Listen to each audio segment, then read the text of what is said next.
Fireside, the best grilling shop in town. At Fireside, I think I'm gonna go on down. Hey everyone, this is Chris with Fireside Outdoor Kitchens, and no doubt, like me, you've been seeing all sorts of different videos on the internet on how to cook your turkey the best way ever. And I'm here to tell you I don't think that there's a best way ever. I think that there are a lot of really good ways, and I wanted to take a few minutes to share with you the way that I do it, which may be a little bit different than you may have seen or heard before, maybe even a little bit controversial. So without further ado, let's get our bird here. Now, this bird, some have little pop-up thermometers in there. Don't get me started on those. They're a terrible, terrible, terrible thing. Ignore them. Don't pull them out, just ignore them. Some have little cages here on the drumsticks. The idea here, coming from sort of traditional poultry roasting, is that you want to keep these legs bound up tight to the body and sort of make it one big piece of meat to cook more cohesively. It sounds great, but it's wrong. So we want our breast meat to come to a certain internal temperature, and we want our dark meat to come to a different internal temperature. So we want our dark meat coming to a higher internal temperature. If we have it bound up close to the body is going to be an insulating factor to that dark meat. I actually want to take this cage off. I also don't really want to cook things with plastic in it, you know? So take it off. I want to spread these guys open. In here, I don't know if you can see that, but there's just a cavity there. There's air. There's nothing in there. This is a piece of skin, and there is absolutely nothing in there. So as this bird cooks, I really want these thighs, these legs to fall away from the body and kind of cook almost independently. You're probably seeing a lot of videos right now advocating for spatchcocking your turkey, and spatchcocking is a fantastic idea. Spatchcocking is a great technique for cooking all sorts of poultry. I'm not going to do that this Thanksgiving, and one of the reasons I'm not to is perhaps it's a little bit sentimental, but I just like the look of the whole bird as opposed to bird that's been flattened out and all that, whether or not it may be a good way to cook it. So this is a good way to kind of get a little bit of the individual meat, individual muscle group separation that you get from spatchcocking while still maintaining that nice centerpiece Thanksgiving turkey look. So we got our legs, they're flapping to the side. I'm going to take my wingtips and I'm going to tuck them under. Really only reason for this is to keep those wingtips from burning. Most important part, take the goodies out of the cavity. Don't laugh, it happens. Don't ask me how I know. Make sure there's nothing in there. Speaking of the cavity, what am I going to put in there? Nothing. I'm not going to put anything in there. Reason for it is, aside from food safety issues of cooking stuffing on the inside of the cavity and the inside of the cavity being at a lower temperature than the rest of the bird, I'm not going to get into that. The reason I want this cavity empty and open is because I want hot cooking air to get in there and cook the meat of this bird, not just from the top down, but from the bottom up on the inside of this breast. I want hot air to cook, to get in here, and it's going to create a much quicker cook as well. I hear people talking about how they cook their Thanksgiving bird for 8 hours and how it took all this planning. My method takes about 3, sometimes 2.5, sometimes 3.5, depending on the size of the bird, but 3. And one of the main reasons for that is nothing in the cavity, cooking from the top, from the outside, and from the inside. It's really going to move things along nicely. You can inject your birds, you can brine your birds, you can stuff things underneath the skin.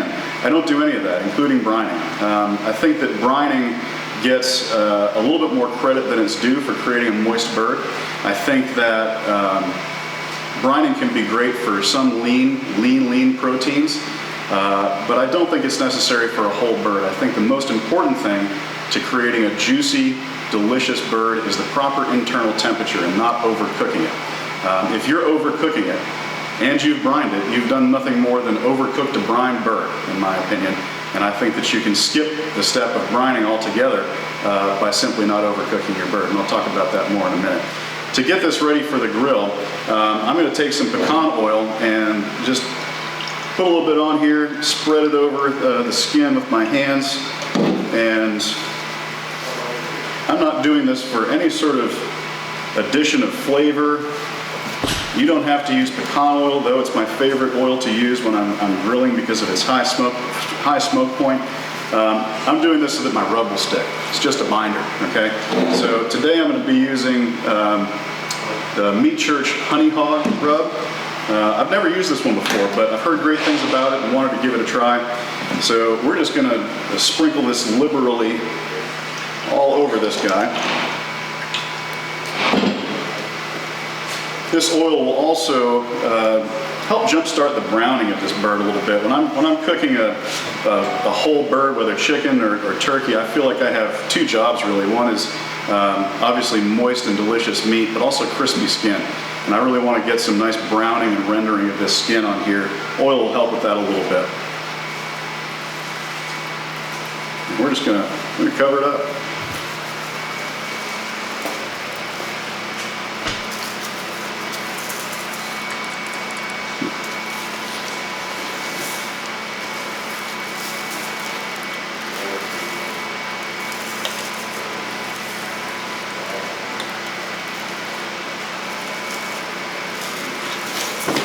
All right, so that's pretty good. I've got my roasting rack set up here. Let me explain that briefly. I've seen a lot of roasting pan and rack combinations that have very tall sides to that roasting pan, and I think that kind of defeats the purpose. The whole idea of putting your roast in a roasting pan is to elevate it up off the surface and get airflow all the way around it. Take a look through a Google Images search of Thanksgiving turkeys, and you'll notice that some are browned on the top and really unbrowned on the bottom. And that happens from the steam that builds up underneath. If you're putting aromatics and other things in there, it will be delicious, but it's going to create steam and inhibit the browning of the bottom of the bird. You'll just get it on the top. So I want to elevate this bird and make sure I get all that nice hot air circulating all the way around it so I can get browning on the top, on the sides, on the bottom, everywhere. So aside from your roasting rack, as long as it elevates it up off that pan and you've got a shallow pan, you're good to go. Really nothing else to worry about there. We'll sit it in there and it's ready to go. No, I missed a spot here. So as far as my cooking procedure, what I'm going to do is I'm going to start with a high grill temperature.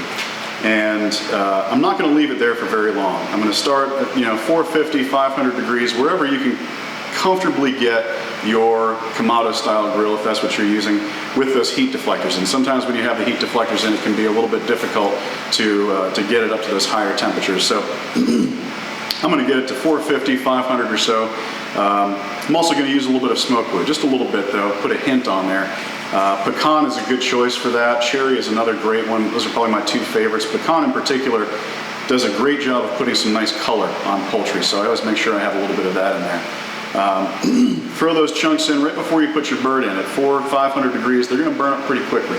You don't need them to last long. You just need a little bit of flavor on there. So bird goes in at 400, 500 degrees for maybe a half hour, just to get a little bit of color. And what I'm going to do is, over the duration of the cook, I'm going to lower the temperature and lower the temperature and lower the temperature. So what my goal is I want to start at 400, 500 and immediately get it down to around 375, 350. And I'm going to finish my cook around the 275 to 300 mark. The thinking here is, if you're using only high heat, that you're going to have a pretty uneven cook on the breast meat. It's going to be much less done towards the inside and closer to the bone, and it's going to be overdone towards the outside, where it's taking that really high intense heat. If I start with high heat just to get some browning, I don't risk overcooking that meat if I'm doing it for just a short period of time.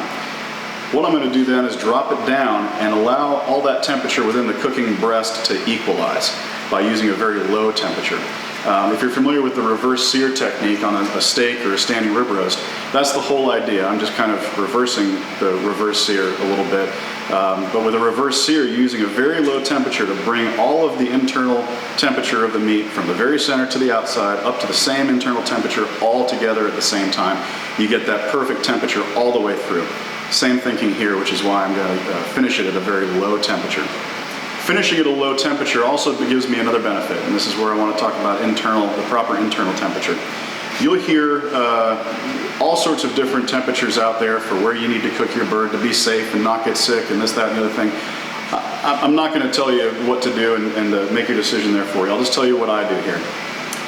If you're familiar with immersion circulators and sous vide cooking, you'll know that a lot of times poultry is recommended to be cooked at temperatures of 135 internal, 140, 145 degrees, far below what you typically hear of 165 being safe for poultry. But why is that? The reason for it is that all the bad guys that are in here that might get you sick, they die off at certain temperatures for a certain duration of time.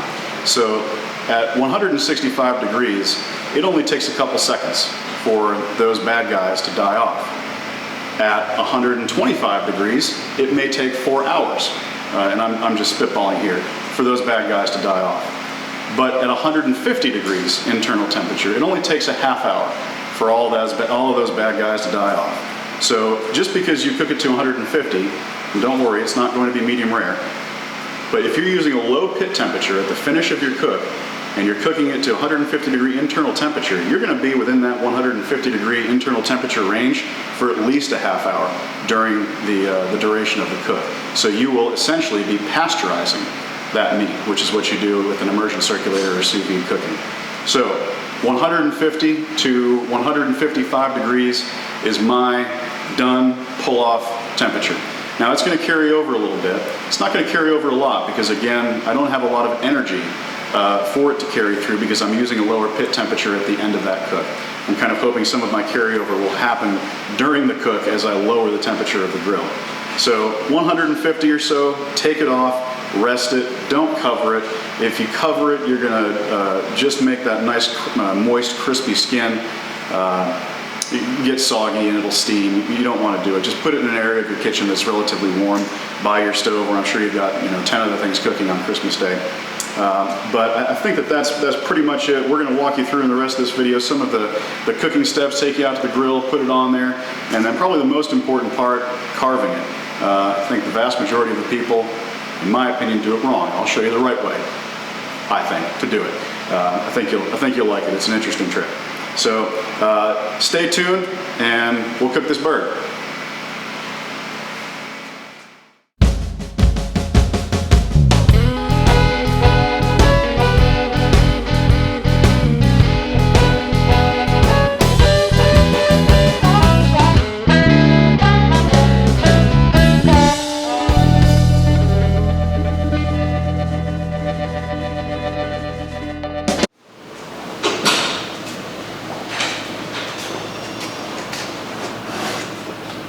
All right, just took this guy off the grill. Internal temperature taken from deepest part of the breast right down in there. It was a little higher than I wanted. It was about 154, 155. I was shooting for a little closer to 150. But as you can see, this bird has some ridiculous color on there. The combination of that pecan smoke and the sugar caramelizing from the rub created this really dark mahogany kind of color. I'm not sure if it shows up on camera right, but it is just this beautiful deep red, and I'm looking forward to carving into it. You're going to have to subscribe to our YouTube channel to come back and check out our carving video, which we're going to do as a dedicated video because it is the main event, right? Families probably gathered around, and you need to make sure it's done right. But thanks for stopping by. Subscribe to our YouTube channel and follow us on social media. If you have any additional questions, call us down here at the store, 722-3939, 706 area code here in Augusta, Georgia, or see us on the web at firesideoutdoorkitchens.com. Thanks very much. Fireside, the best grilling shop in town.